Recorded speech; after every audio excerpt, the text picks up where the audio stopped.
ಶ್ರೀ ಗುರುಭ್ಯೋ ನಮಃ.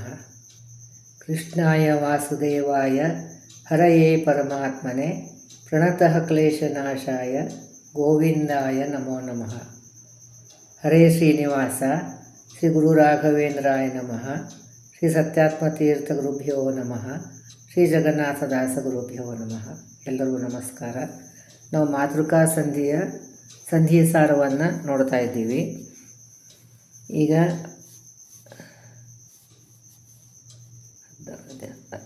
ಈಗ 16 ನುಡಿಯಾಗಿದೆ.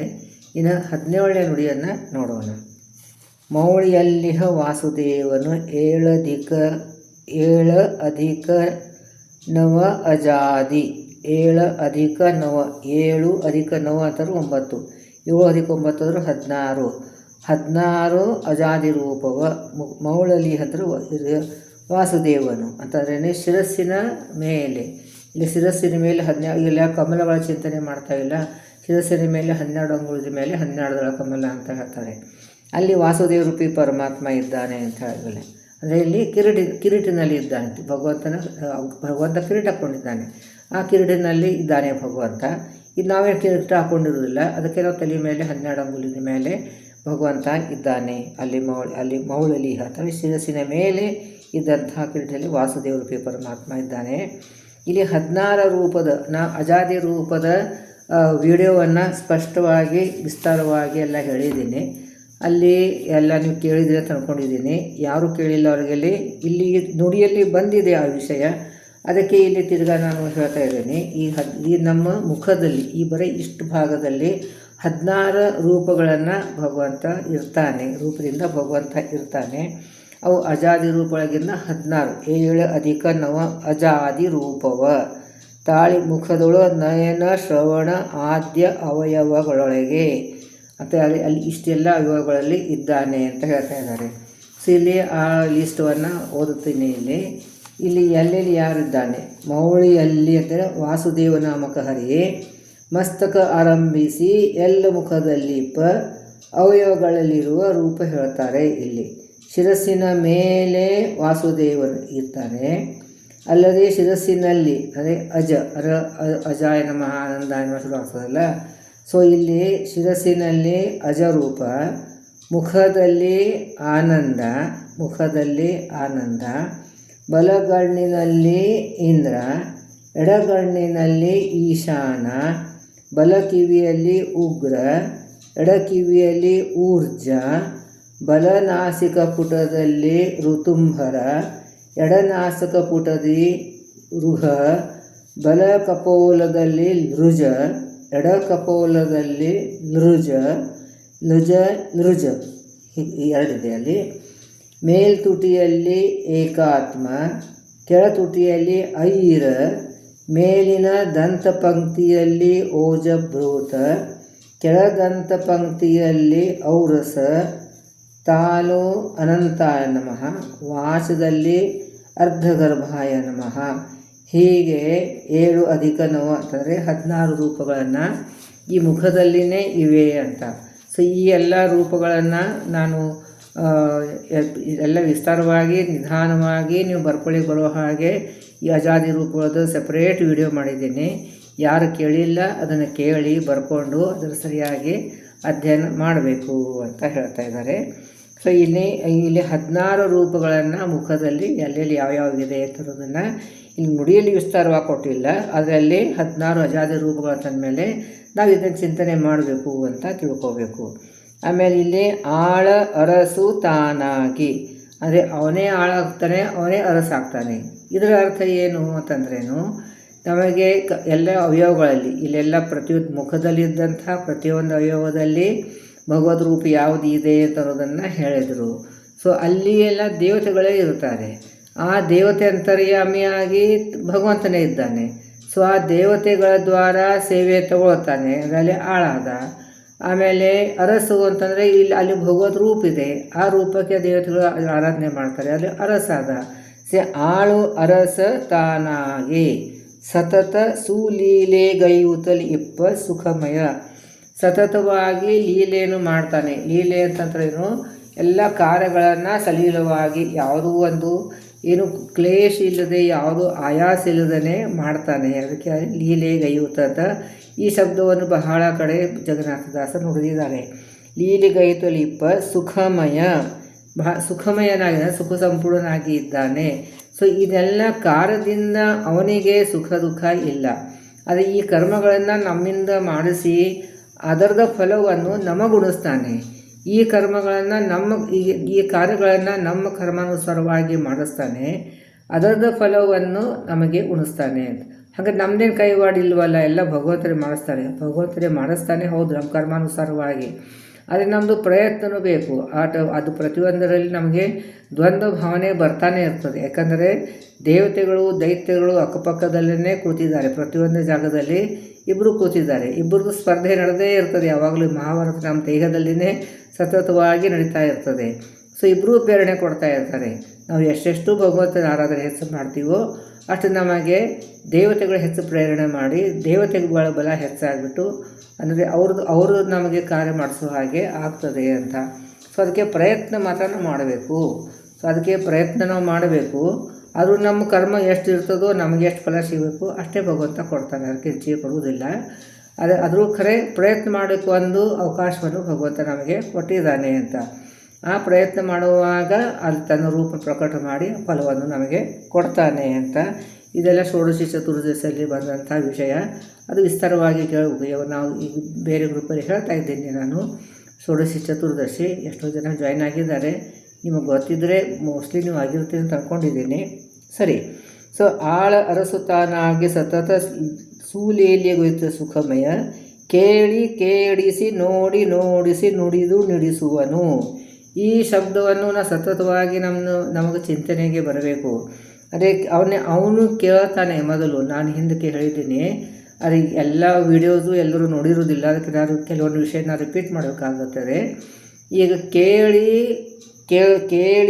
ಕೇಳಿಸಿ ಅದರ ಅರ್ಥ ಏನು?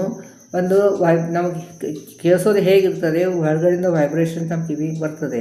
ಕಿವಿಯಲ್ಲಿ ಭಗವದ್ ರೂಪ ಇರ್ತದೆ, ಈ ವೈಬ್ರೇಷನ್ನಲ್ಲಿ ಭಗವದ್ ರೂಪ ಇರ್ತದೆ.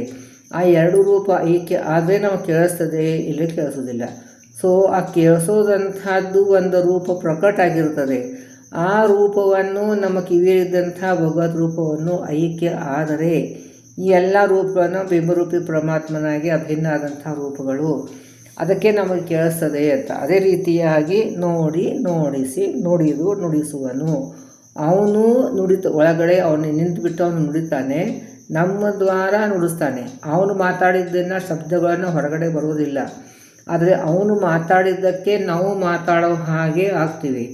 ಆ ಮಾತಾಡುವಾಗ ಆ ರೂಪಗಳನ್ನು ಪ್ರಕಟ ಆಗ್ತಾ ಇರ್ತವೆ. ಇವನ್ನ ಎಷ್ಟು ಶಬ್ದಗಳನ್ನು ನಾವು ಉಚ್ಚಾರ ಮಾಡ್ತಾ ಇರ್ತೀನಿ, ಆ ಪ್ರತಿಯೊಂದು ಶಬ್ದದಲ್ಲಿ ಇದ್ದಂಥ ಒಂದೊಂದು ಅಕ್ಷರಕ್ಕೂ ಭಗವದ್ ರೂಪಿದೆ, ಆ ಶಬ್ದಕ್ಕೂ ಭಗವದ್ ರೂಪಿದೆ, ಆ ಶಬ್ದಕ್ಕೆ ಅರ್ಥ ಇದೆ, ಅದಕ್ಕೆ ಭಗವದ್ ರೂಪಗಳಿದೆ. ಅಷ್ಟಷ್ಟು ಭಗವದ್ ರೂಪಗಳು ಪ್ರಕಟ ಆಗ್ತಾ ಇರ್ತವೆ. ಎಲ್ಲ ರೂಪಗಳು ಸೂರ್ಯಾಂತರ್ಗತನಾದಂಥ ಲಕ್ಷ್ಮೀನಾರಾಯಣನಿಗೆ ಸಮರ್ಪಣೆ ನಾವು ಮಾಡಬೇಕು. ಆವಾಗ ಲಕ್ಷ್ಮೀನಾರಾಯಣನ ಅನುಗ್ರಹ ರೂಪದಿಂದ ನಾವು ಒಳಗಡೆ ಬಂದು ಕೂತ್ಕೋತಾನೆ. ಅದಕ್ಕೆ ಯಾರ್ಯಾರು ತಪಶಕ್ತಿ ಜಾಸ್ತಿ ಇರ್ತದೋ ಅವರಲ್ಲಿ ಭಗವಂತನ ಸನ್ನಿಧಾನ ಜಾಸ್ತಿ ಅಂತ ಹೇಳ್ತೀವಿ. ಅದರ ಅರ್ಥ ಏನು? ಅಷ್ಟಷ್ಟು ಅವರು ಜಪ ಪಾರಾಯಣ ಅಷ್ಟು ಜಾಸ್ತಿ ಮಾಡಿರ್ತಾರೆ. ಅಷ್ಟು ಜಾಸ್ತಿ ಮಾಡುವಾಗ ಈ ರೀತಿಯಾಗಿ ಸಮರ್ಪಣೆ ಭಗವಂತನೇ ಮಾಡಿರ್ತಾರೆ. ಆ ಸಮರ್ಪಣೆ ಮಾಡಿದ್ದನ್ನು ಸೂರ್ಯಾಂತರ್ಗತರಾದಂಥ ನಾರಾಯಣ ಸ್ವೀಕಾರ ಮಾಡಿರ್ತಾನೆ. ಅವನು ನಾವು ಕೊಟ್ಟದ್ದನ್ನು ಏನೂ ಇಟ್ಕೊಳ್ಳೋದಿಲ್ಲ, ವಾಪಸ್ ನಮ್ಗೆ ಕೊಟ್ಬಿಡ್ತಾನೆ ಅವನು. ಸೊ ಅದನ್ನು ತನ್ನ ಅನುಗ್ರಹ ರೂಪದಿಂದ ತಾನು ಬಂದು ನಮ್ಮ ಒಳಗಡೆ ಸೇರ್ಕೋತಾನೆ. ಅದಕ್ಕೆ ಒಂದು ತಪಶಕ್ತಿ ಅವ್ರದ್ದು ಜಾಸ್ತಿ ಇದೆ ಅಂತ ಹೇಳ್ತೀವಲ್ಲ, ಅಥವಾ ಮುಖದ ಮೇಲೆ ಒಂದು ನಮ್ಮಂಥ ಸಾಧಾರಣ ಮನುಷ್ಯದವರು ದಿನನಿತ್ಯ ಯಾರು ನೇಮ ನಿತ್ಯ ಮಾಡ್ತಾಯಿರ್ತಾರೆ, ಜಪ ಜಾಸ್ತಿ ಮಾಡ್ತಾಯಿರ್ತಾರೆ, ಅವ್ರ ಮೇಲೆ ಮುಖದ ಮೇಲೆ ಒಂದು ಕಳೆ ಬೇರೆ ಇರ್ತದೆ. ಸೊ ಎಷ್ಟು ಕಳೆ ಇದೆ ಅವ್ರ ಮುಖದ ಮೇಲೆ ಅಂತಂದರೆ ಅವ್ರ ತಪಶಕ್ತಿ ಮುಖದ ಮೇಲೆ ಕಾಣಿಸ್ತದೆ. ಅಲ್ಲಿ ಭಗವಂತನ ಸನ್ನಿಧಾನ ಹೆಚ್ಚಿಗೆ ಆಗಿರ್ತದೆ. ಅದಕ್ಕದು ಆ ತಪಶಕ್ತಿ ಕಳೆ ಒಂದು ಅವ್ರ ಮುಖದ ಮೇಲೆ ಬಂದಿರ್ತದೆ, ಕಾಣಿಸ್ತಾ ಇರ್ತದೆ ಅಂತ. ಸೊ ಹಾಗೆ ಇದು ಕೇಳಿಸಿ ನೋಡಿ ನುಡಿಸಿ ನುಡಿದು ನುಡಿಸುವನು ಬಹಳ ಇಂಪಾರ್ಟೆಂಟ್ ಅಂತಂಥ ಇದು ಶಬ್ದಗಳನ್ನು ಯಾವಾಗಲೂ ಅದನ್ನು ಜ್ಞಾಪಕಕ್ಕೆ ಇಟ್ಕೋಬೇಕು. ಭಗವಂತ ನುಡಿಸ್ಯಾನ ಅಂತ ಅನ್ನೋದನ್ನು ಈಗ ನಾನು ಹೇಳಿದ್ದನ್ನು ನೀವು ಕೇಳ್ತಾ ಇದ್ದೀರಿ. ನಾನು ಹೇಳೋದನ್ನು ಭಗವಂತ ನುಡಿಸ್ತಾ ಇದ್ದಾನೋ ಭಾವನೆ ನನಗಿರಬೇಕು. ನೀವು ಕೇಳ್ತಾ ಇದ್ದೀರಿ, ಎಷ್ಟೋ ಸತಿ ಕಿವಿಡಿರ್ತಾರೆ.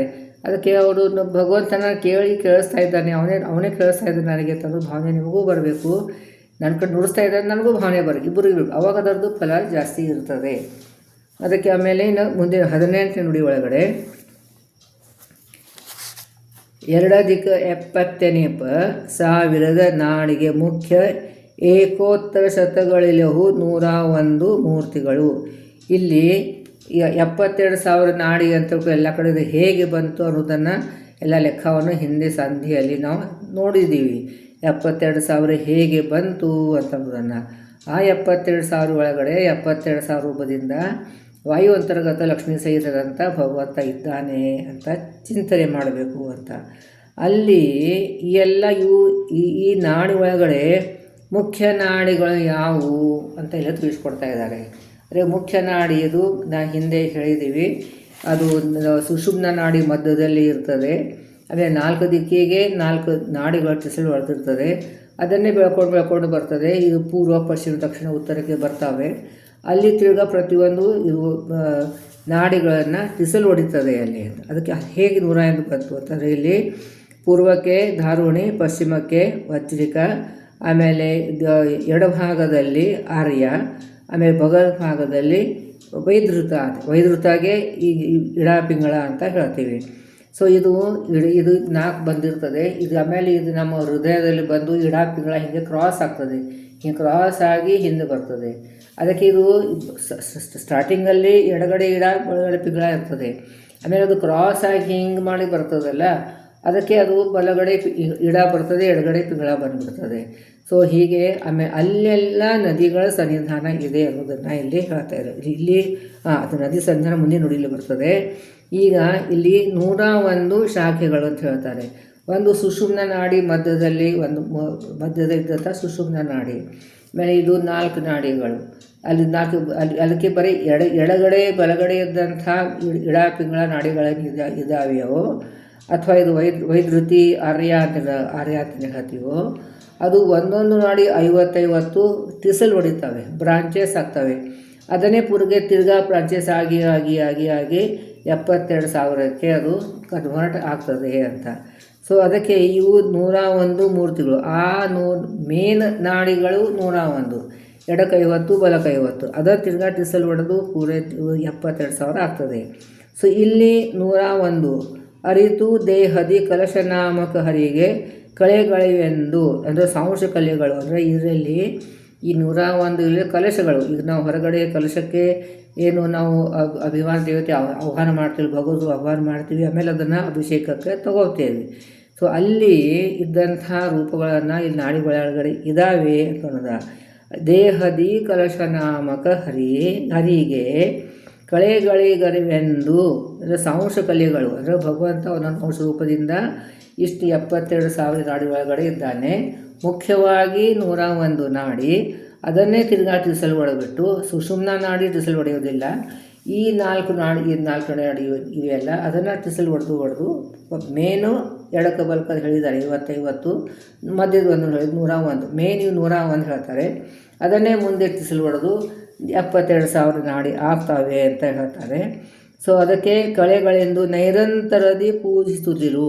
ಅಂದರೆ ಇಷ್ಟು 72,000 ನಾಡಿ ಒಳಗಡೆ ಅಂಶ ರೂಪದಿಂದ ಅಥವಾ ಕಳೆಗಳಿಂದ, ಅಂದರೆ ಸಾಂಶ ಕಲೆಗಳಿಂದ ಭಗವಂತ ಅಲ್ಲಿದ್ದಾನೆ. ಅಂದರೆ ಒಂದೊಂದು ಅಂಶ ರೂಪದಿಂದ ಆ 72,000 ನಾಡಿ ಒಳಗಡೆ ಇದ್ದಾನೆ ಭಗವಂತ. ಈ ನೈರಂತರದಿ ಸತತವಾಗಿ ಚಿಂತನೆ ಮಾಡಿ ಪೂಜಿಸುತ್ತಲಿಹರು ಪರಮ ಆದರದಿ ಭೂಸರರು. ಅಂದರೆ ಇದು ಪರಮ ಆದರದ ದಾಢ್ಯವಾದಂಥದ್ದು ಭಕ್ತಿ, ಅಂದರೆ ಶ್ರದ್ಧೆ. ಭೂಸರದ ಜ್ಞಾನಿಗಳು ಈ ರೀತಿಯಾಗಿ ದಿನನಿತ್ಯ ಆರಾಧನೆ ಮಾಡ್ತಾರೆ. ನಾನು ಹಿಂದೆ ಹೇಳಿದ್ದೀನಿ, ಇದನ್ನೇ ನಾವು ಬೃಹತಿ ಸಹಸ್ರ ಹೋಮ ನಮ್ಮ ದೇಹದಲ್ಲಿ ಹೇಗೆ ಮಾಡಬೇಕು ಅನ್ನೋದನ್ನು ಹೇಳ್ಕೊಟ್ಟಿದ್ದೀನಿ ಹಿಂದೆ. ಯಾವ ಆಡಿಯೋ ಅಂತ ಅಂದ್ಬಿಟ್ಟು ನನಗೆ ಗೊತ್ತಿಲ್ಲ, ಅಥವಾ ಒಂದು ಪ್ರಸಂಗ ಬಂದಾಗ ನಾನು ಒಂದು ಹೇಳಿಬಿಟ್ಟಿರ್ತೀನಿ. ಪರ್ಟಿಕ್ಯುಲರ್ಲಿ ಯಾವ ಆಡಿಯೋ ಅಂತ ನನಗೆ ಜ್ಞಾಪಕ ಇರೋದಿಲ್ಲ. ಅದಕ್ಕೆ ಪರಮಾದರದಿ ಅದು ಹೀಗೆ ನಮ್ಮ ನಾಡಿ ಒಳಗಡೆ ವಾಯುದೇವಂತರ್ಗತ ಭಗವದ್ ರೂಪಗಳು 72,000 ಇವೆ. ಅದನ್ನು ಜ್ಞಾನಿಗಳು ತಿಳ್ಕೋತಾರೆ. ನಾವೇನು ಮಹಾ ದೊಡ್ಡ ಜ್ಞಾನಿಗಳಲ್ಲ, ಆದರೂ ಕೂಡ ಒಂದು ಸಿಂಪಲ್ ಇಷ್ಟು ನಾಡಿ ಒಳಗಡೆ ಭಗವದ್ ರೂಪ ಇದೆ, ಯಾವ್ದ್ಯಾವುದು ಅಂತ ನಮಗೆ ಜ್ಞಾಪಕ ಇಡೋಕ್ಕೆ ಸಾಧ್ಯ ಆಗೋದಿಲ್ಲ. ಆದರೂ ಕೂಡ ಅಷ್ಟು ಭಗವದ್ ರೂಪ ಇದೆ ಅಂತ ಅನ್ನೋದನ್ನು ಅದನ್ನೇ ಬೃಹತಿ ಸಹಸ್ರ ಹೋಮ ನಾವು ಹೇಗೆ ಮಾಡ್ಕೊಂಡು ಹಿಂದೆ ಹೇಳ್ಕೊಟ್ಟಿದ್ದೀನಿ ನಾನು. ಅದಕ್ಕೆ ಅದು ಪರಮ ಆದರದಿ ಅಂದರೆ ಶ್ರೇಷ್ಠವಾದಂಥ ಆದರ ಇಟ್ಟುಕೊಂಡು ಹೀಗೆ ಜಗನ್ನಾಥದಾಸ ಹೇಳಿದ್ದಾರೆ ಅದರ ಮೇಲೆ ಹಾಗಿದೆ. ಅದೇನೋ ಏನೋ ಹೇಳ್ತಾರೆ, ಎಲ್ಲಿ ಯಾರು ನೋಡ್ಯಾರ ಅದನ್ನು, ಏನು ಅದಕ್ಕೆ ಪ್ರೂಫ್ ಎಲ್ಲ ನಮಗೆ ಈ ಕಲಿಕಾಲದಲ್ಲಿ ಎಲ್ಲದಕ್ಕೂ ಒಂದು ಪ್ರೂಫ್ ಬೇಕು. ಈಗ ದೊಡ್ಡವರು ಅಪರೋಕ್ಷ ಜ್ಞಾನಿಗಳು ಹೇಳಿದ್ದಾರೆ ನಾವು ನಂಬಬೇಕು ಅನ್ನೋದನ್ನು ಭಾವನೆ ನಮಗೆ ಇರೋದಿಲ್ಲ. ಆದರೆ ಅದನ್ನು ನಾವು ನಂಬಬೇಕು. ಯಾಕಂದ್ರೆ ಅಪರೋಕ್ಷ ಜ್ಞಾನಿಗಳು ನೋಡಿರ್ತಾರೆ, ಅವರ 72,000 ನಾಡಿ ಒಳಗಡೆ ಇದ್ದಂಥ ಭಗವತ್ ರೂಪ ಚಿಂತನೆ ವಾಯುದೇವರು ಮಾಡಿರ್ತಾರೆ, ಬ್ರಹ್ಮದೇವರು ಮಾಡಿರ್ತಾರೆ. ಕೆಳಗಡೆ ಬಂದಂಥ ದೇವತೆಗಳು ಸ್ವಲ್ಪ ಕಡಿಮೆ ಇರ್ಬೋದು. ಅಟ್ಲೀಸ್ಟ್ ಅವರು ಯಾವ ಇಂದ್ರಿಯದಲ್ಲಿದ್ದಾರೆ ಅಲ್ಲಿ ಒಂದೊಂದು ಇಂದ್ರಿಯದಲ್ಲಿ ಕೂಡ ಭಗವಂತರ ಅನೇಕ ರೂಪಗಳು ಇರ್ತವೆ. ಆ ಎಲ್ಲ ರೂಪಗಳನ್ನು ಅವರು ನೋಡಿ ಆರಾಧನೆ ಮಾಡಿರ್ತಾರೆ, ನೋಡಿ ಪೂಜಿಸ್ತಾರೆ, ಆರಾಧನೆ ಮಾಡ್ತಾರೆ. ಅಲ್ಲಿ ಇದು ಕಾರ್ಯವನ್ನು ನೋಡ್ತಾರೆ, ಭಗವದ್ ರೂಪಗಳನ್ನು ನೋಡ್ತಾರೆ, ಅಲ್ಲಿ ಭಗವಂತ ಮಾಡುವಂಥ ಕಾರ್ಯಗಳನ್ನು ನೋಡ್ತಾರೆ, ಸಂತೋಷ ಪಡ್ತಾರೆ. ಸೊ ಹೀಗೆ ದೇವತೆಗಳಿಗೆ ಅವರು ಲೆವೆಲೇ ಬೇರೆ, ನಮ್ಮ ಲೆವೆಲೇ ಬೇರೆ. ಸೊ ಅದಕ್ಕೆ ನಾವು ಅಟ್ಲೀಸ್ಟ್ ಇಷ್ಟು 72,000 ನಾಡಿ ಒಳಗಡೆ ಭಗವಂತ ವ್ಯಾಪಿಸಿ ಇದ್ದಾನೆ. ಅದಕ್ಕೆಲ್ಲ ಮುಖ್ಯವಾಗಿ 101 ನಾಡಿಗಳು ಅದನ್ನೇ ಮುಂದೆ ತಿಸಲು ಹೊಡೆದು 72,000 ನಾಡಿ ಆಗ್ತದೆ ಅಂತಕೊಂಡು ಇಲ್ಲಿ ಹೇಳ್ತಾರೆ. ಪರಮ ಆದರದಿ ಪೂಜಿಸ್ತಿತ್ತು. ಹೀಗೆ ನಾಡಿಗಂತ ಅಂತರ್ಗತ ಇದ್ದಂಥ ಭಗವಂತನ ಮಾನಸಿಕವಾದಂತಹ ಪೂಜೆ ಮಾಡಬೇಕು. ಇದೇ ಬೃಹತಿ ಸಹಸ್ರ ಹೋಮ ಹೇಗೆ ಮಾಡಬೇಕು ಅದನ್ನು ನಾನು ಹೇಳಿಕೊಟ್ಟಿದ್ದೇನೆ. ಅದನ್ನು ದಿನನಿತ್ಯ ಮಾಡಬೇಕು. ಈಗ ತಿರ್ಗಾ ಸಂಕ್ಷಿಪ್ತದಲ್ಲಿ ಹೇಳ್ತೇನೆ. ಇದು ನಮ್ಮದು 10 ಇಂದ್ರಿಯಗಳು, 10 ಹೋಮಗಳು, ನಮ್ಮದು ಇಡೀ ದೇಹನ ಒಂದು ದೊಡ್ಡ ಹೋಮ, ಒಳಗಡೆ ಇದ್ದಂಥ 10 ಹೋಮಗಳು. ಅಲ್ಲಿ ಎಲ್ಲ ಇಂದ್ರಿಯ ಅಭಿಮಾನ ದೇವತೆಗಳು ತಂತದ್ದು ನಾವು ಮಾಡಿದಂಥ ಕರ್ಮಗಳನ್ನ ತಂದು ಈ ಬಿಂಬರೂಪಿ ಪರಮಾತ್ಮನಿಗೆ ಒಪ್ಪಿಸ್ತಾರೆ. ಅವನು ಅದನ್ನು ಸ್ವೀಕಾರ ಮಾಡ್ತಾನೆ. ಅಲ್ಲಿ ನಮ್ಮ ಸ್ವರೂಪ ದೇಹದಲ್ಲಿದ್ದಂತಹ ಬ್ರಹ್ಮಸ್ಥಾನದಲ್ಲಿ ಭಗವಂತ ಸ್ವರೂಪದಲ್ಲಿದ್ದಂಥ ಭಗವಂತ ನರಸಿಂಹರೂಪಿ ಪರಮಾತ್ಮ ಕೂತಿರ್ತಾನೆ. ಸಾಮಗಾನವನ್ನು ವಾಯುದೇವರು ಮಾಡ್ತಾ ಇರ್ತಾರೆ. ಸೊ ಈ ವಾಯುದೇವರು ಸಾಮಗಾನ ಸತತವಾಗಿ ಮಾಡ್ತಾರೆ ಅನ್ನೋದಕ್ಕೆ ಒಂದು ಪ್ರೂಫ್ ಏನು ಅಂತಂದರೆ, 2 ಕಿವಿ 2 ಬಟ್ಟೆಯಿಂದ ಗಟ್ಟಿಯಾಗಿ ಮುಚ್ಕೊಂಡ್ರೆ ಒಂದು ಶಬ್ದ ಬರ್ತದೆ ನಮಗೆ. ಒಂದು ಉರಿಯೋದಂಥದ್ದು ಅಥವಾ ಸಮುದ್ರ ಅಲೆಗಳು ಬರುವಂಥದ್ದು ಅಥವಾ ನದಿ ಹರಿಯೋದಂಥದ್ದು, ಈ ಶಬ್ದಗಳದು ಒಂದು ಧ್ವನಿ ಬರ್ತದೆ ನಮಗೆ. ಸೊ ಅದು ಅವರ ಯೋಗ್ಯತಾನುಸಾರವಾಗಿ ಆ ಧ್ವನಿಗಳು ಬರ್ತದೆ. ಯಾವಾಗ ಆ ಧ್ವನಿ ನಮಗೆ ಕೇಳಿಸೋದಿಲ್ವೋ, ನಿಂತು ಹೋಗ್ತದೋ, ಆವಾಗ ಆ ವರ್ಷ ನಮ್ಮದು ಈ ದೇಹ ಬಿಟ್ಟು ಹೋಗ್ತೀವಿ ಅನ್ನೋದನ್ನು ತಿಳಿಬೇಕು. ಸೊ ನಾವು ಇವತ್ತು ಕಿವಿ ಬಟ್ಟು ಹಾಕ್ಕೊಂಡು ನೋಡಿದ್ರೆ ಅಂತೂ ಇನ್ನು 1 ವರ್ಷ ಅಂತೂ ಗ್ಯಾರಂಟಿ ಇದ್ದೀನಿ ಅಂತ ತಿಳ್ಕೊಬೇಕು. ಅದು ಶಬ್ದಗಳು ಬರದೇ ಇರೋದು ಅಂದರೆ ಎಲ್ಲದಕ್ಕೂ ನೋಡಿ ಭಗವಂತ ಹೇಗೆ ವ್ಯವಸ್ಥೆ ಇಟ್ಟಿದ್ದಾನೆ. ಎಲ್ಲದಕ್ಕೂ ನಮಗೆ ದಾಸರು ನಮಗೆ ಅನುಕೂಲ ಮಾಡಿಕೊಟ್ಟಿದ್ದಾರೆ ನೋಡಿ. ಇಷ್ಟು ನೀವು ದಿನನಿತ್ಯ ಕಿವಿಲಿ ಬಟ್ಟು ಹಾಕ್ಕೊಂಡು ನೋಡಬೇಕು, ಇನ್ನೂ ನಂಗೆ ಆಯುಷ್ಯ ಎಷ್ಟಿದೆ ಅನ್ನೋದು ಗೊತ್ತಾಗ್ತದೆ ಅಂತ. ಸೊ ಅದಕ್ಕೆ ಇನ್ನೇನು ಆಯುಷ್ಯ ಮುಗೀತು, ಇನ್ನೂ ಗಾಬರಿ ಆಗಬಾರ್ದು. ಬಿಟ್ಟು ಹೋಗೋದಿದೆ, ಎಲ್ಲರೂ ಹೋಗೋದೆ, ನಾವು ಹೋಗೋದೆ, ನೀವು ಹೋಗೋದೇ. ಆದರೆ ಈ ದೇಹ ಬಿಡೋ ಹೋದ ಕಾಲ ಬಹಳ ಕಡಿಮೆ ಇದೆ. ಅದರಲ್ಲಿ ನಾವು ಹೆಚ್ಚು ಸಾಧನೆ ಮಾಡ್ಕೋಬೇಕು, ಭಗವಂತನ ಚಿಂತನೆ ಮಾಡಬೇಕು ಅನ್ನೋದನ್ನು ನಾವು ಪ್ರಯತ್ನಪೂರ್ವಕವಾಗಿ ಮಾಡಬೇಕು ಅಂತೇಳಿ ಹೇಳ್ತಾ ಇದ್ದಾರೆ. ಸೊ ಪರಮಾದರದಿ ಭೂಸರು ಇಷ್ಟೆಲ್ಲ ಇದೆ. ಒಂದು ನಾಡಿ ಒಳಗಡೆ ಇದ್ದಂಥ ಮೂರ್ತಿಗಳು, ಮುಖ್ಯವಾದಂಥ 101 ನಾಡಿ ಅಲ್ಲಿ ಇದ್ದಂಥ ಸಂಸ್ಕಲದಿಂದ ಭಗವಂತ ಅಲ್ಲಿ ಇದ್ದಾನೆ ಅನ್ನೋದನ್ನು ನಾವು ದಿನನಿತ್ಯ ಚಿಂತನೆ ಮಾಡಬೇಕು ಅಂತೇಳಿ ಹೇಳ್ತಾ ಇದ್ದಾರೆ. ಇನ್ನು 19ನೇ ನುಡಿ ಒಳಗಡೆ ಇದಕ್ಕೆ ಕಾರಣ ಎನಿಸುವು 2 ಅಧಿಕ ದಶ ನಾಡಿಗಳೊಳಗೆ ಸುರ ನದಿಯ ಮೊದಲಾದ ಅಮರ ತೀರ್ಥಗಳಿಗೂ ಕರ್ಣದಲ್ಲಿ. ಇದಕ್ಕೆ ಮುಖ್ಯ ಕಾರಣ ಇದು 101 ನಾಡಿ ಅಂತ ಹೇಳಿದರು. ಇದರದ್ದು ಮುಖ್ಯ ಕಾರಣ ಯಾರು, ಎಲ್ಲಿಂದ ಬಂತು ಇವೆಲ್ಲ? ಇದು ನಾವು 10 ಇಂದ್ರಿಯಗಳು ಅಂತ, ಟೋಟಲ್ 12 ಅಂತ ಹೇಳ್ತಾ ಇದ್ದಾರೆ. ಅಂದರೆ ಇದಕ್ಕೆ ಈ 12 ನಾಡಿಗಳ ಮುಖ್ಯ ಕಾರಣ ಆಗ್ತಾರೆ. ಅದರಿಂದ ನಮಗೆ ಈ 101 ಸಿಗ್ತದೆ. 101ರಿಂದ 72,000 ಆಗ್ತದೆ, ಬ್ರಾಂಚಸ್ ಆಗ್ತಾ ಹೋಗ್ತದೆ ಅಂತ ಹೇಳ್ತಾರೆ. ಸೊ ಇಲ್ಲಿ ಇದಕ್ಕೆ 12 ನಾಡಿಗಳು ಇವೆ. ಈ 12 ನಾಡಿ ಒಳಗಡೆ ಯಾವ ನದಿಗಳ ಸನ್ನಿಧಾನ ಇದೆ ಅನ್ನೋದನ್ನು ಲಿಸ್ಟನ್ನು ಕೊಟ್ಟಿದ್ದಾರೆ. ಇಲ್ಲಿ ಆಯಾ ನದಿಗಳ ಸನ್ನಿಧಾನದ ಚಿಂತನೆಯನ್ನು ನಾವು ಮಾಡಬೇಕು ಅನ್ನೋದನ್ನೆಲ್ಲ ಏನು ಹೇಳ್ತಾ ಇದ್ದಾರೆ. ಅಂದರೆ ಅದಕ್ಕೆ ನಾವು ದಿನನಿತ್ಯ ಮುಂಜಾನೆ ನಾವು ಸ್ನಾನ ಮಾಡುವಾಗ ನಾವು ಭಗವತ್ ಬಿಂಬರೂಪಿ ಪರಮಾತ್ಮನಿಗೆ ಅಭಿಷೇಕ ಅಂತ ಸ್ನಾನ ಮಾಡಬೇಕು. ಅಲ್ಲಿ ಈ ನದಿ ಒಳಗಡೆ, ಈ ನಾಡಿ ಒಳಗಡೆ ಯಾವ್ಯಾವ ನದಿ ಸನ್ನಿಧಾನ ಇದೆ, ಆ ನಾಡಿ ಒಳಗಡೆ ಇದ್ದಂಥ ನೀರಿನಿಂದ ನಿನಗೆ ಅಭಿಷೇಕ ಅಂತ ಚಿಂತನೆ ಮಾಡಬೇಕು. ನಾವು ಹೊರಗಡೆಯಿಂದ ನಾವು ನೀರು ತಲೆ ಮೇಲೆ ಹಾಕ್ಕೊಂಡು ಅಥವಾ ಮೈ ಮೇಲೆ ಹಾಕ್ಕೊಂಡ್ರು ಕೂಡ ಅಲ್ಲಿ ಬಿಂಬರೂಪಿ ಪರಮಾತ್ಮ ಅಭಿಷೇಕದ ಚಿಂತನೆ ಮಾಡಿದ್ರು ಅದರ ಜೊತೆಯಾಗಿ ನಮ್ಮ ನಾಡಿಯಲ್ಲಿ ಇದ್ದಂಥ ಈ ನದಿಗಳ ಸನ್ನಿಧಾನ ಇದೆ, ಆ ನದಿ ನೀರು ಸ್ನಾನದ ಅಭಿಷೇಕ ನಿನಗೆ ಮಾಡ್ತಾ ಇದ್ದೀನಿ ಅದನ್ನು ಚಿಂತನೆ ಮಾಡಬೇಕು. ಇದೇ ನಮಗೆ ಧ್ಯಾನ ಸ್ನಾನ ಅಂತ ಹೇಳ್ತೀವಿ. ಸೊ ಅಲ್ಲೆಲ್ಲ ನದಿಗಳ ಸನ್ನಿಧಾನ ಇದೆ. ಆ ನದಿಗಳ ನೀರಿನಿಂದ ಈ ನಾಡಿಗೆ ಅಂತರ್ಗತ ಭಗವಂತನಿಗೆ ಭೀಮರೂಪಿ ಪರಮಾತ್ಮನಿಗೆ ಅಭಿಷೇಕ ಅಂತ ಹೇಳಿ ವಿಚಾರ ಮಾಡಿದ್ದು ನಾವು ಅನುಸಂಧಾನ ಮಾಡಿದರೆ ನಮ್ಮ ಅಂತಃಕರಣ ಶುದ್ಧ ಆಗ್ತದೆ. ಅವಾಗ ನಮಗೆ ಹರಿಕಥಾನುಸಾರ ಪಾರಾಯಣ ಮಾಡಲಿಕ್ಕೆ ನಮಗೆ ಅರ್ಹತೆ ಬರ್ತದೆ ಅಂತ ಹೇಳ್ತಾರೆ. ಸೊ ಇದಕ್ಕೆ ಧ್ಯಾನ ಸ್ನಾನ ಅಂತ ಹೇಳ್ತೀವಿ. ಅದಕ್ಕೆ ಇಲ್ಲೇನು ಹೇಳ್ತಾ ಇದ್ದಾರೆ, ಇದಕ್ಕೆ ಕಾರಣಯಿಸುವುದು 2 ಅಧಿಕ ಇವೆಲ್ಲ 12 ಇಲ್ಲಿಂದ ಬಂತು ಅಂತಂದರೆ 10 ಇಂದ್ರಿಯಗಳು ಆಯಿತು. ಆಮೇಲೆ 2 ಬುದ್ಧಿ ಮತ್ತು ಮನಸ್ಸು ಅಂತ ಇಷ್ಟು ಹೇಳ್ತಾರೆ. ಇಷ್ಟು 12. ಈ 12ಗಳ ಸುರ ನದಿಯೇ ಅಂತಂತಂದ್ರೇನು, ಗಂಗಾ ನದಿ ಮೊದಲಾದ ಅಮಲ ತೀರ್ಥಗಳು, ಶುದ್ಧವಾದಂಥ ಇವು ತೀರ್ಥಗಳು ಇವೆ ಅಂತಂತೆ. ಕನ್ನಡದಲ್ಲಿ ಅದರಲ್ಲಿ ಇಂದ್ರಿಯಗಳಲ್ಲಿ ಎಲ್ಲ ಇವೆ. ಇದು 12 ಇಂದ್ರಿಯಗಳು. ನಾವು ಯಾವಾಗಲೂ 11 ಇಂದ್ರಿಯ ಅಂತ ಹೇಳ್ತಾರೆ. ಇಲ್ಲಿ ಬುದ್ಧಿ ಒಂದು ಬಿಡಿಸಿದ್ದಾರೆ, ಹೆಚ್ಚಿಗೆ ಹೇಳಿದ್ದಾರೆ. ಹೆಚ್ಚಿಗೆ ಅಂತಂದರೆ ಅದು ಮನಸ್ಸಿನ ಪ್ರಭೇದನೆ, ಅದಕ್ಕೆ ಬುದ್ಧಿ ಅಂತ ಹೇಳ್ತಾರೆ. ಸೊ ಈ ಬುದ್ಧಿಯನ್ನು ನಾವು 24 ತತ್ವದಲ್ಲಿ ಕೂಡ ಬುದ್ಧಿ ಸಪ್ರೇಟ್ ಹಿಡಿತೀವಿ. ಸೊ ಅದಕ್ಕೆ ಅದು ಇಲ್ಲಿ ಈ 12 ಇಂದ್ರಿಯಗಳಲ್ಲಿ ಇದ್ದಂಥ ನಾಡಿಗಳೇನು ಇವೆಯೋ ಅದರಲ್ಲಿ ಇದ್ದಂಥ ಎಲ್ಲ ನದಿಯ ನಾವು ಚಿಂತನೆ ಮಾಡಬೇಕು ಅಂತ. ಅಲ್ಲಿ ಮತ್ತು ಯಾವ್ಯಾವ ಭಗವದ್ ರೂಪಗಳು ಯಾವ ಇರ್ತಾವೆ ಅಲ್ಲಿ ಎಲ್ಲ ನಾವು ಈ ಕೇಶವಾದಿ ಇರ್ಕೊಂಡು 12 ರೂಪಗಳು. ಈ ಮಾಸ ನಿಯಾಮಕರಾದ ಕೊಡುವಂಥ 12 ರೂಪಗಳು ಕೇಶವಾಯ ನಮ, ನಾರಾಯಣ ಮಾಧವಾಯ ನಮ ಶುರು ಮಾಡ್ತೀವಲ್ಲ, ಅದಕ್ಕೆ ಇಂದ್ರಾಪತಿ ದಾಮೋದರವರೆಗೂ ಬರ್ತೀವಿ. ಅಲ್ಲಿ ಎಲ್ಲ 12 ಮಾಸ ನಿಯಾಮಕ ರೂಪಗಳಿರ್ತವೆ. ಅವೇ ಮಾಸ ನಿಯಾಮಕ ರೂಪಗಳನ್ನು ಈ ನದಿಗೆ ಕೂಡ ಅಭಿಮಾನಿ ನಿಯಾಮಕ ಭಗವದ್ ರೂಪಗಳು ಅಂತ ಇಲ್ಲಿ ಹೇಳ್ತಾರೆ. ಪದುಮನಾಭನು ಕೇಶವಾದಿ 12 ರೂಪದಲ್ಲಿ 20ನಲ್ಲಿ ಅತಿ ಮೃದುಳುವಾದ ಸುಷುಮ್ನದೊಳಗೆ ಏಕಾತ್ಮ ನೆನೆಸುವನು.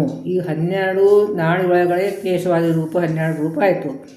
ಇನ್ನು ಸುಷುಮ್ನ ನಾಡಿನ ಉಳಿಯುತ್ತಲ್ಲ, ಅಲ್ಲಿ ತಾನೆ ಅಲ್ಲಿ ಏಕಾತ್ಮ ಎನಿಸುವ, ಅಲ್ಲಿದ್ದಂಥ ಭಗವದ್ ರೂಪ ಏಕಾತ್ಮ ಅಂತಂತಂದ್ರೇನು, ಅವನು ಒಬ್ಬನೇ, ಅವನಂತೆ ಯಾರೂ ಇಲ್ಲ, ಅವನಕ್ಕಿಂತ ಶ್ರೇಷ್ಠ ಯಾರೂ ಇಲ್ಲ, ಸಮನಾಗಿ ಯಾರೂ ಇಲ್ಲ, ಅವನು ಒಬ್ಬನೇ ಹಾಗಿದ್ದಾನೆ. ಅದಕ್ಕೆ ಅವನು ಒಬ್ಬನೇ ಹೀಗಿದ್ದಾನೆ ಅಂತ ಅನ್ನೋದಕ್ಕೆ ಏಕಾತ್ಮ ಅಂತ ಹೆಸರು. ಅವನು ಬಿಟ್ಟರೆ ಅವನಂತೆಯೇ, ಅವನು ಸಮನವಾಗಿ ಆಗಲಿ ಅವನಕ್ಕಿಂತ ಶ್ರೇಷ್ಠನಾಗಿ ಆಗಲಿ ಯಾರೂ ಇಲ್ಲ. ಅದಕ್ಕೆ ಅವನಿಗೆ ಏಕಾತ್ಮ ಅಂತ ಹೇಳಿ ಕರೀತಾರೆ. ಸೊ ಇಲ್ಲಿ 12 ಇಂದ್ರಿಯಗಳಲ್ಲಿ ಇದ್ದಂಥ ನಾಡಿಗಳಲ್ಲಿ 12 ನದಿಗಳ ಸನ್ನಿಧಾನ ಇದೆ. ಅದನ್ನು ನಾವು ಚಿಂತನೆ ಮಾಡಬೇಕು ಅಂತ ಹೇಳ್ತಾರೆ. ಆಮೇಲೆ ಸುಷುಮ್ನ ನಾಡಿಗಳೊಳಗೆ ಏಕಾತ್ಮ ರೂಪಿ ಪರಮಾತ್ಮನ ಚಿಂತನೆ ಮಾಡಬೇಕು ಅಂತ ಹೇಳ್ತಾ ಇದ್ದಾರೆ. ಇಲ್ಲಿ 12 ನದಿಗಳಲ್ಲಿ ಇದ್ದಂಥ ಭಗವದ್ ರೂಪಗಳನ್ನು ಇಲ್ಲಿ ಲಿಸ್ಟ್ ಕೊಟ್ಟಿದ್ದಾರೆ.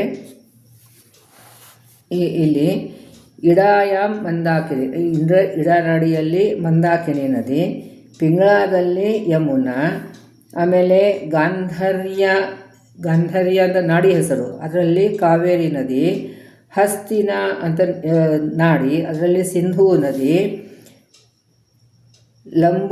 ಲಂಬುನ ನಾಡಿ, ಅದರಲ್ಲಿ ತಾಮ್ರಪರ್ಣಿ ನದಿ, ಮಧ್ಯನಾಡಿ ಒಳಗಡೆ ಗೋಮತಿ, ಮಧ್ಯನಾಡ್ಯ ಅಂತ ಕೊಟ್ಟಿದ್ದಾರೆ. ಇಲ್ಲಿ ಗೋಮತಿ ನದಿ, ಸರಸ್ವತ್ಯಾಂ ಗಂಡಿಕಾ, ಸರಸ್ವತಿ ನಾಡಿ, ಅದರಲ್ಲಿ ಗಂಡಿಕಾ ನದಿ, ನಂದಾಯನ ನಾಡಿ, ಅದರಲ್ಲಿ ಕೃಷ್ಣವೇಣಿ ನದಿ, ಕುಹಿ ಅಂತ ನಾಡಿ, ಅದರಲ್ಲಿ ಸೋಮನಂದಿನಿ ಅಂತ ಹೇಳಿದ್ದಾರೆ. ಆಮೇಲೆ ಶಂಖಿ ಅಂತ ನಾಡಿ, ಅದರೊಳಗಡೆ ತಪತಿ ನದಿ ಹೇಳಿದ್ದಾರೆ. ವಾರುಣೆ ಅಂತ ಒಂದು ನಾಡಿ, ಅದರೊಳಗಡೆ ಗೋದ ಅಂತ ಕೊಟ್ಟಿದ್ದಾರೆ. ಪೂರ್ಣ ಅಂತ ಅಲ್ಲೇ ಪಯಸ್ವಿನಿ ನದಿ ಅಂತ ಹೇಳಿದ್ರು. ಇದು ವಿಜಯದಾಸರು ಮಾಡಿದ ಸುವಾದಿಯಲ್ಲಿ ಇದ್ದಂಥದ್ದು ಅದು ಸಂಗ್ರಹ ಮಾಡಿ ಇಲ್ಲಿ ಪುಸ್ತಕದಲ್ಲಿ ಕೊಟ್ಟಿದ್ದಾರೆ. ಸೊ ಯಾವ್ಯಾವ ನಾಡಿನಲ್ಲಿ ಯಾವ್ಯಾವ ನದಿಯ ಸನ್ನಿಧಾನ ಇದೆ ಇದನ್ನು ನಮಗೆ ಬಾಯ್ಹಾಟ್ ಮಾಡಲಿಕ್ಕೆ ಸಾಧ್ಯ ಆಗೋದಿಲ್ಲ. ಆದರೂ ಕೂಡ ಹೌದು ಇಷ್ಟು ಇದಿಲ್ಲ, ನಮಗೆ ಇಂದ್ರಿಯ ಅಂತರ್ಗತನಾದಂಥ ನಾಡಿಯಲ್ಲಿ ಎಲ್ಲ ನದಿಗಳ ಸನ್ನಿಧಾನ ಇದೆ. ಆ ನದಿಯ ಸನ್ನಿಧಾನದಲ್ಲಿ ದೇವತೆಗಳಿದ್ದಾರೆ. ಆ ದೇವತೆ ಒಳಗಡೆ ಈ ಕೇಶವಾದಿ ಭಗವದ್ ರೂಪ ಇದೆ, ಪ್ಲಸ್ ಏಕಾತ್ಮ. ಎಷ್ಟು ರೂಪಗಳಿದೆ ಕನಿಷ್ಠ ಫಸ್ಟ್ ಇಷ್ಟಾದರೂ ಸ್ನಾನ ಮಾಡುವಾಗ ನಾವು ಚಿಂತನೆ ಮಾಡಲಿಕ್ಕೆ ಸಾಧ್ಯ ಆಗ್ತದೆ. ಸೊ ನಾವು ಹರಿಕಥಾನುಸಾರ ಕಲಿತಾ ಇದ್ದೀವಿ ಅಂತಂದ್ರೇನು, ಸುಮ್ಮನೆ ನಾವು ಇದನ್ನು ತಿಳ್ಕೊಂಡು ಅದನ್ನು ಏನೋ ಅಧ್ಯಯನ ಮಾಡಿ ಅಲ್ಲೇ ಬಿಡೋದಲ್ಲ. ಅದು ಪ್ರಯೋಜನ, ಶೂನ್ಯ ಮಾರ್ಕ್. ಅದಕ್ಕೆ ಏನೇನು ಮಾರ್ಕ್ಸ್ ಇಲ್ಲ. ಅದಕ್ಕೆ ಅದನ್ನು ತಿಳ್ಕೊಂಡು ನಾವು ಸಂಕ್ಷಿಪ್ತವಾದರೂ ನಮ್ಮ ದಿನನಿತ್ಯ ಆಚರಣೆಯಲ್ಲೇ ಬರಬೇಕು. ಸ್ನಾನ ಮಾಡುವಾಗ ಮುಖದಲ್ಲಿ ಎಷ್ಟು ರೂಪ ಇದೆ, ಈ ನಾಡಿಗಳ ಎಷ್ಟು ರೂಪಗಳಿವೆ, ಅದರಿಂದ ಭಗವಂತನಿಗೆ ಅಭಿಷೇಕ ಅಂತ ಕನಿಷ್ಠ ಪಕ್ಷ ಇಷ್ಟಾದ್ರು ಮಾಡೋದು. ಇಲ್ಲೆಲ್ಲ ಕೇಶವಾದ ರೂಪಗಳಿವೆ, ಇಷ್ಟಾದ್ರು ಚಿಂತೆ ಮಾಡಿ ಸಾಧ್ಯ ಆಗ್ತದೆ. ಈ ಪ್ರತಿಯೊಂದು ನುಡಿದನ್ನು ಏನನ್ನು ವಿಷಯವಾದಂಥದ್ದನ್ನು ಬರ್ತದೋ ಅಷ್ಟೇ ಸ್ವಲ್ಪನೇ ಅಷ್ಟೇ ಬಾಯಾಟ ಮಾಡ್ಕೊಂಡು ಹೋದರೆ ಕಡಿಮೆ ಟೈಮಲ್ಲಿ ನಾವು ಬಹಳಷ್ಟು ಜಾಸ್ತಿ ಅಷ್ಟು ನಾವು ಅನುಸಂಧಾನ ಮಾಡಲಿಕ್ಕೆ ಸಾಧ್ಯ ಆಗ್ತದೆ ಅಂತ ಹೇಳ್ಕೊಳ್ತೀನಿ. ಸೊ ಇದೆಲ್ಲ ಜಗನ್ನಾಥದಾಸರು ಇಷ್ಟು ಶ್ರೇಷ್ಠವಾದಂಥ ಗ್ರಂಥ ನಮ್ಮ ಕೈಯಲ್ಲೇ ಕೊಟ್ಟಿದ್ದಾರೆ. ಅದನ್ನು ನಾವು ಅಧ್ಯಯನ ಮಾಡೋಕ್ಕೆ ಪ್ರಯತ್ನ ಮಾಡ್ತಾ ಇದ್ದೀವಿ. ಅದನ್ನು ಪ್ರಯತ್ನಕ್ಕೆ ಮೆಚ್ಚಿ ಜಗನ್ನಾಥದಾಸರು ಅಂತರ್ಯಾದಂಥ ಭಗವಂತ ನಮಗೆ ಅನುಗ್ರಹ ಮಾಡಬೇಕು ಅಂತ ಪ್ರಾರ್ಥನೆ ಮಾಡೋಣ. ನಮ್ಮ ಭೀಮರೂಪಿ ಪರಮಾತ್ಮ ನಮಗೆ ಸಹಾಯ ಮಾಡಲಿ. ನಮ್ಮ ಸ್ವರೂಪದಲ್ಲಿದ್ದಂತಹ ನರಸಿಂಹರೂಪಿ ಪರಮಾತ್ಮ ನಮಗೆ ಎಲ್ಲ ಅನಿಷ್ಟವನ್ನು ಪರಿಹಾರ ಮಾಡಿ ಸಾಧನೆ ಅಭಿವೃದ್ಧಿ ಮಾಡಲಿ ಅಂತ ಪ್ರಾರ್ಥನೆ ಮಾಡೋಣ. ನಾಹಂಕರ್ತ ಹರಿಕರ್ತ ಹರಿ ಪ್ರೇರಣೆ ಹರಿ ಪ್ರೀತ್ಯರ್ಥ ಪ್ರತಿ ಅಂತರ್ಗತ ಗುರು ಅಂತರ್ಗತ ತತ್ವಾಭಿಮಾನ ದೇತಾಂತರ್ಗತ ಮಧ್ವಾಂತರ ಶ್ರೀ ಕೃಷ್ಣಾರ್ಪಣಮಸ್ತು.